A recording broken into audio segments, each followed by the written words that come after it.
खगड़िया में पचाड़ पंचायत के दाढ़ी गांव में एक बार फिर कोसी नदी ने भीषण कटाव शुरू कर दिया है। कटाव के कारण खेतीहर जमीन नदी में समा रही है।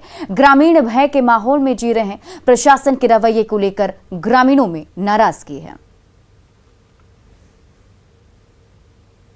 कटाव हो रही थी, उसको दिखाया गया। बहुत ही भयावह स्थिति है, जिसको लेकर लगातार यहाँ के ग्रामीण अपने स्तर से जितने भी जनप्रतिनिधि हैं सबों को दिखाए, लेकिन अभी तक जिला प्रशासन की ध्यान इस पर नहीं गई है। लगातार यह गांव बेलेठा पंचायत के यह 50 गांव लगातार दसनों बार कट चुका है। कोसी बागमती में समा चुकी है, फिर काटने को आतुर है। इसको लेकर स्वसमय जिला प्रशासन सजग हो जाए, नहीं तो इस बार हम लोग आर पार की लड़ाई लड़ेंगे।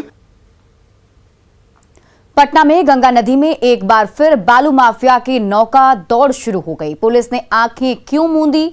बालू माफिया के गुर्गे गंगा की गोद से बालू निकालने के लिए नाव लेकर दौड़ पड़े।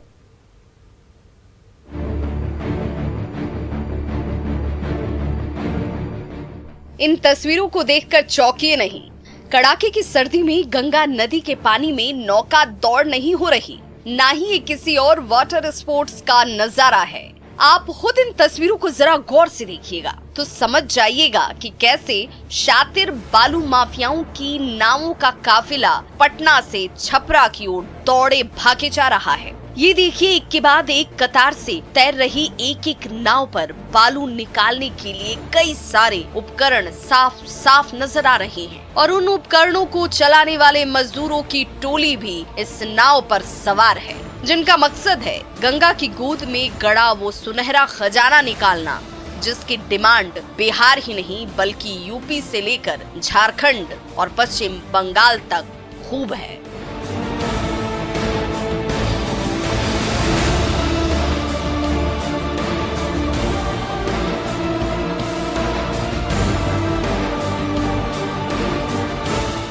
गंगा के पानी में एक नहीं, दो नहीं, तीन नहीं, बल्कि एक साथ अनगिनत नावों का हुजूम मझधार में दबे उस अकूत भंडार की तलाश में निकला है, जिसका एक एक कतरा किसी भी रंक को पल भर में राजा बना सकता है। इसीलिए नाव पर सवार बालू माफियाओं की ये सेना बिना एक पल गवाए गंगा की गर्भ से उस सुनहरी रेत को दूहने के लिए दौड़ी भागी जा रही है। बिहार पुलिस की सख्ती की वजह से बीच में कुछ दिन तक बालू की लूट खसोट पर ब्रेक लगी हुई थी, लेकिन जैसे ही पुलिस ने अपनी आंखें मूंदी, वैसे ही एक बार फिर बालू माफियाओं की नाव गंगा में तैरने लगी। गंगा के गर्भ से निकला बालू इन नावों पर ढोकर गंगा के किनारे पहुंचता रहा और फिर वहां से ट्रैक्टर और ट्रकों में ढो-ढो कर बिहार से लेकर यूपी के कोने कोने में पहुंचता रहता है, जिससे बालू माफियाओं को तो करोड़ों रुपए कमाने का मौका मिल रहा है,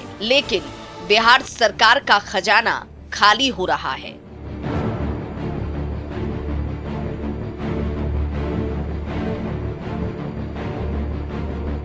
संजय कुमार, न्यूज़ 18 पटना।